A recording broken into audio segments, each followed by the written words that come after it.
Join me as I travel with a group through England, Scotland, and Ireland. Most of our videos are in our camper van toaster, but we have an airplane on our logo for a reason. I coordinated a small group to travel with EF Go Ahead Tours on a 12-day trip through big cities, small villages, stunning landscapes, and some iconic sights. In this video, we arrive in London on the hottest day on record and attempt to walk to eat just across the Tower of London. However, the heat had other plans for us. Let's go!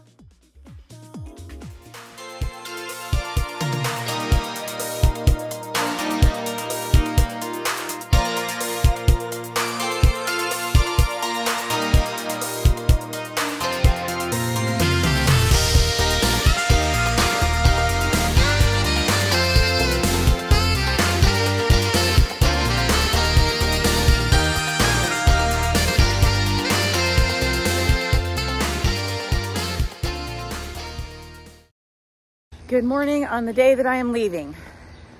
I am taking a walk even though it is super humid and hot and gross, because even though I am so excited to get to London, like so excited. I'm so excited to travel again. With all of the airline issues, I'm nervous. I mean, yeah, even me, because I know that there are just some things I can prepare for, but are out of my control. And that makes me nervous, not for me as much as for the people traveling with me, because I don't want anyone to be upset. So anyway, I'm on a walk. So far, everything is on time. I'm packed, ready to go. The only weird thing is that it does say waitlist on my flight and I still can't get checked in. So we'll see when we get there. I honestly cannot believe how well everything went. No delays, no problems, no lost luggage. So we arrived, our driver was waiting for us, we went straight to the ATM. But you want to make sure to always choose, whether you're at an ATM or just at a till buying something, to choose the local currency, not dollars. That way you can allow your bank to do the conversion, which will always get you a better rate. So long story short, we met our tour director in our hotel, and because it was the hottest day on record in London, he assured us that the best thing to do would be to walk along the River Thames, and it would be cooler there. Except that it wasn't, and the route that he had us go was a little bit longer than we were really willing to go, especially since we were jet-lagged. Just like so many things with travel, it all worked out, because we ended up at this pub that our local tour guide the next day drove us by and told us was totally famous. You can see the fans that they had running. They were trying so hard to keep us cool because there's no air conditioning there. We all had awesome drinks and a little bit of snacks, and we were ready to take that taxi back to the hotel for the welcome dinner.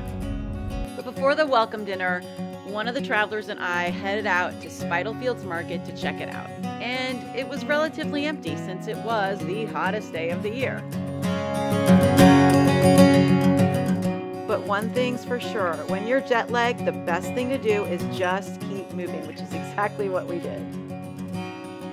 Meet our incredible blue badge guide, David. Yeah, you know those silly things that people wear around their necks when they're in a big travel group? Well, we call them whispers, and to be honest, they are phenomenal.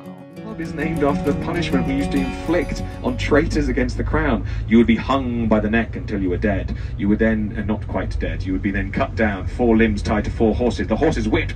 You're starting to have a really sucky day. You're still alive, but really suffering. We then cut you down. We open you from the sternum to the nether regions. We open up your entrails and we grill them in front of you. Y'all didn't invent the barbecue. We did. So then you would then keep the execution in 607 AD, 1415 years ago. Now, it's rebuilt our side. I said it's bicameral, the red awnings, that's the House of Lords, the red benches, the unelected upper house who are a scrutiny and oversight chamber. The near side, with the green awnings, that is the House of Commons, our lower house, directly elected up to 650 members.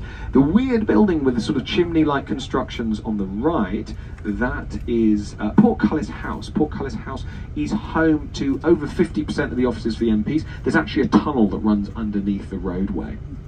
Okay. Our architect like, look, I've created something that will make me immortal. And London's going, that looks like Canahan, that does. Here on the left, you see, there we go. That is the city of London. That is where we make all the money. Beyond it, the skyscrapers down the river. That's Canary Wharf. That's the old docks transformed into Wall Street on water. Now look right.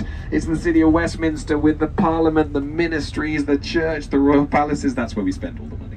Now ahead of you, of course, on the right, you see the London Eye, the giant hamster wheel. 15 minutes to the top, 15 minutes back to the bottom. On a clear day, you can see as far west as Windsor Castle.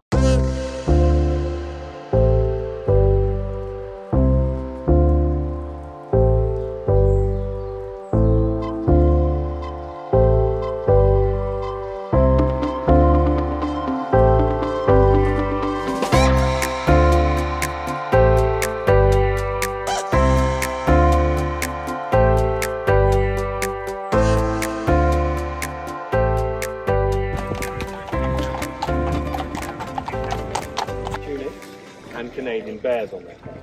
They are frontline infantry units. Okay? The 2 household cavalry, sort of like Guards, 2 household cavalry regiments. Those are mechanised regiments. They became machine gun regiments in the First World War, and mechanised in the Second. The red coat ones that you guys think of with bear on the head, they are all infantry.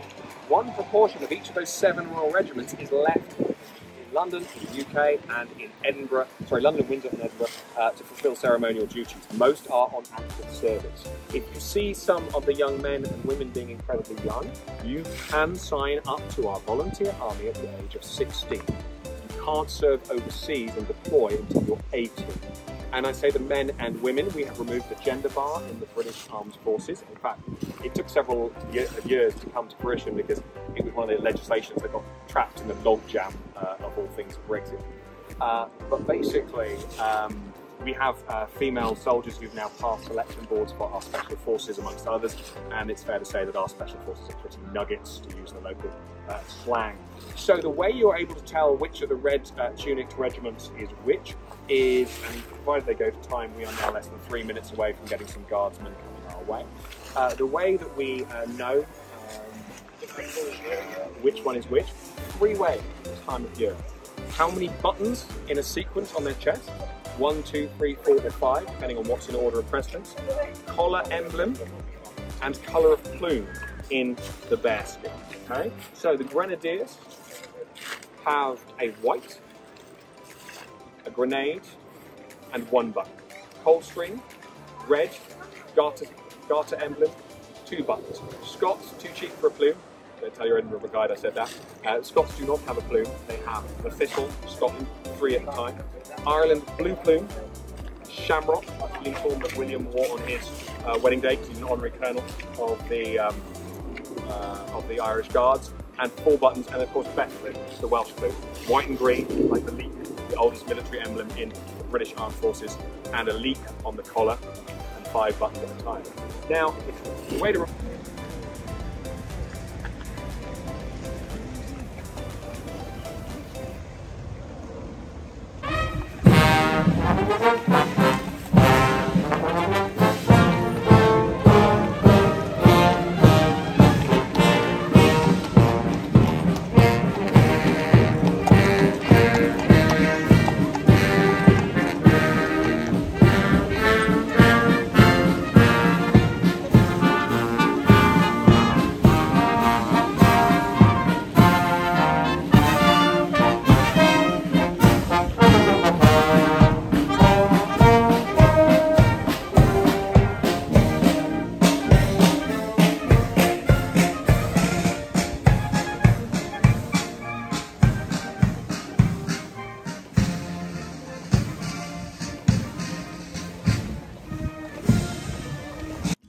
One of the great things about using a tour company is that you often get a lot of free time. So after we did our group excursion to Buckingham Palace and watched the changing of the guards, we had free time. So we decided to go to Harrods and check it out.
You're right. So where's the eastbound platform 1? I don't know. I have to go look. Yeah, here we go. So I see it. Here we go. Eastbound platform 1. Those are the different stops. So Bakerloo.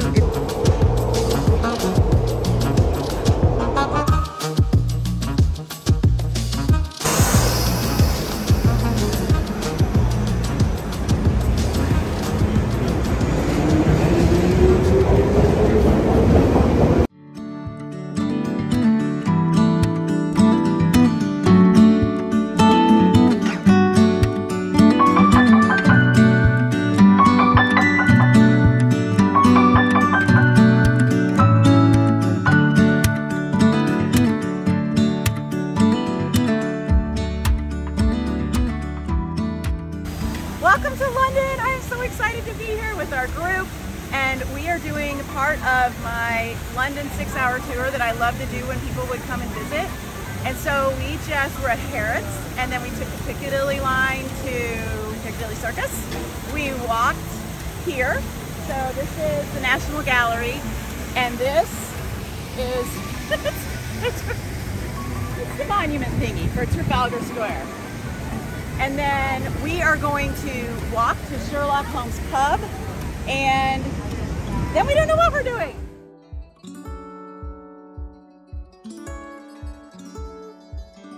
Fanta? Unfortunately, we don't have Fanta. I can do orange and lemonade. Yeah. You guys are killing it. You're doing really well. So that's 5 balls. Everybody, that's a 5. Looks like, should we go to 6?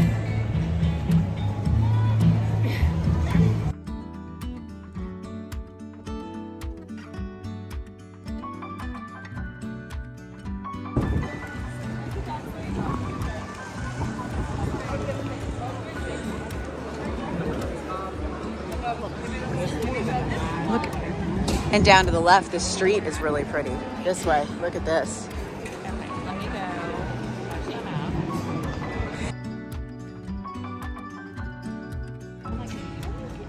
go. You can sign up to do one in New York, I think. Oh, the door's open. I would have like walked right into it. I would have been like, where's the door? Hi.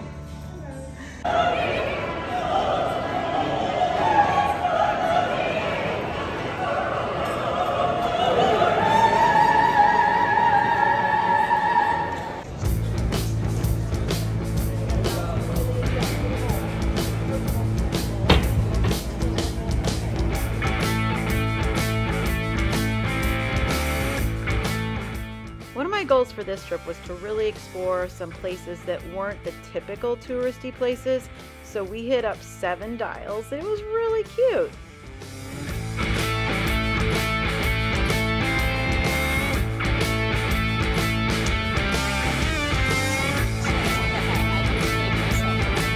How? Loudy.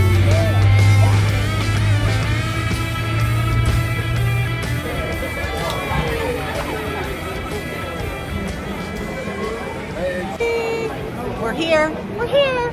No, let me do. No. Do I have to edit it now? Yes. Oh, the wrong glasses. I don't have my other glasses. We're here. Where are we? We're at the Nag's Head. The Nag's Head. Could you read that to us, please? The Nag's Head has occupied this spot since 1670. Wait, it's been occupied here since 1670, And then the new rebuilt in 1900. Do you think that was like after?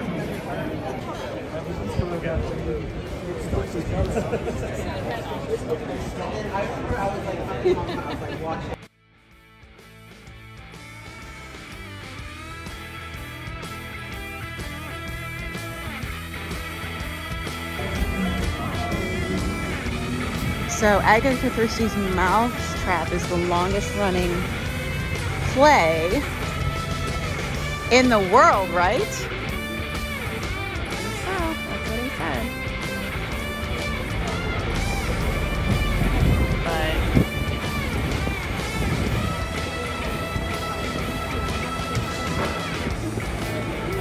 But I think that's a play. Yeah, I do too. Look at that. That's such a cute pub.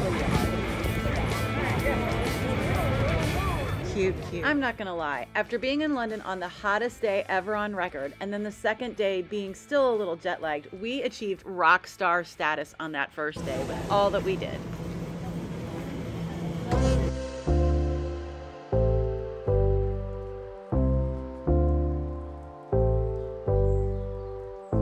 All right, King's Cross this morning, and we are getting ready to take the train to Edinburgh, and we have some lunch. We're ready for our train ride. Let's go take a look. Please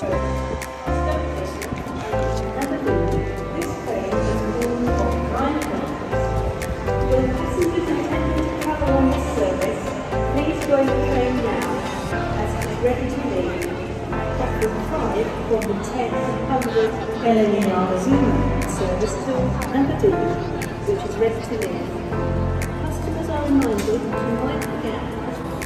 What is interesting about the trains here is that you stand and you watch for your train, and they don't list the platform until right before you leave. So you got to be standing there ready to go, and then you've got to move when they tell you what platform. So we're ready.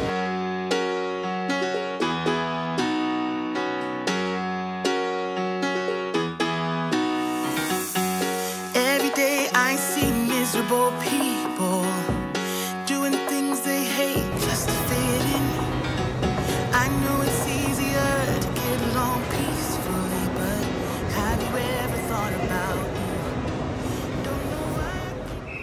And if you're wondering why I look a little excited in that last picture, it's because one of my friends snapped that of me as I, myself, alone, solo, hopped off the train at Newcastle while everyone went on to Edinburgh. Welcome to Newcastle. I am so excited to be here. It is a perfectly 60-degree cloudy day, but it's not raining. I am heading up to Monument to walk around Eldon Square. My travel team was so kind to take my suitcase for me, so all I have is my backpack, so I can do some shopping before I hit the coast. Here we go.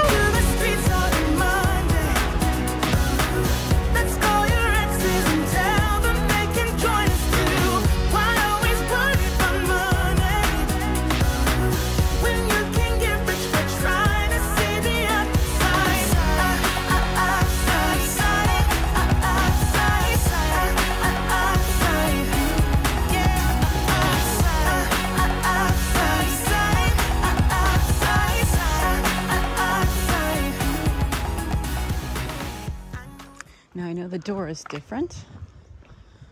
It used to be green.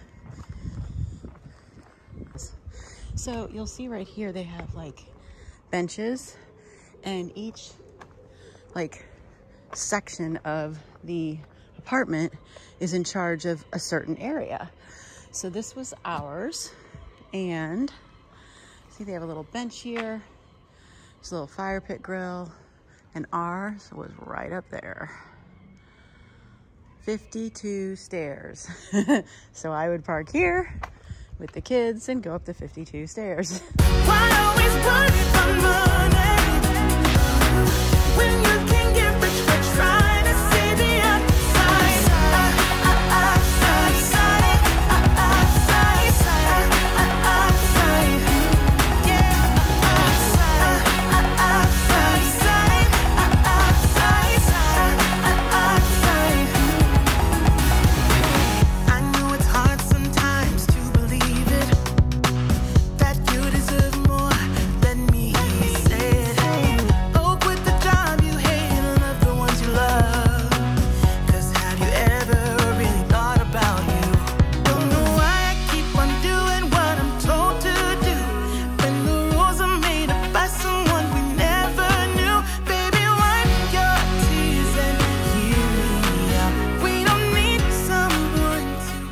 Well, that was a sneak peek into the next episode when I visit our old stomping grounds of Newcastle and Tynemouth Village.